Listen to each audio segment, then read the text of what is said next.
Our last trial was a case in a very difficult county here in Santa Clara County. It was a gentleman that was a construction worker. He tripped and fell on some concrete forms. So they put up forms and then they put rebar in between the forms. And he severely dislocated his wrist and made it impossible basically for him to continue as a union electrician.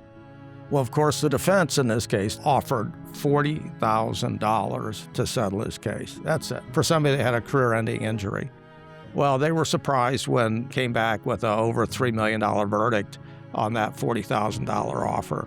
The key here was that they just weren't being realistic about what the case was about. I think they were enamored by this defense that, look, he's so experienced, he chose to cross that rebar. They were putting their eggs into that basket of, number one, blame it on him for making that choice.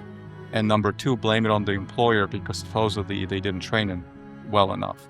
And so they were just hoping to shift all the blame, all the fault back onto our client and his employer.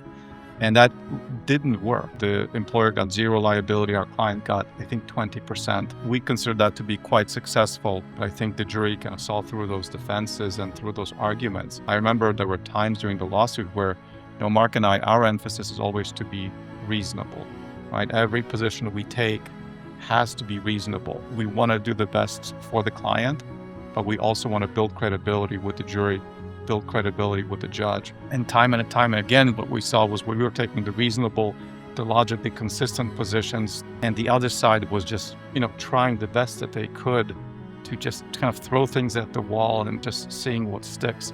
And I think in the end, that's what hurt them when we talked to some of the jurors and they respond to reason, honesty, and logic. And we had it, the other side didn't. And I think that's probably what made the biggest difference. We recognize that our credibility and our client's credibility are the two most important things for us to preserve at trial at all times.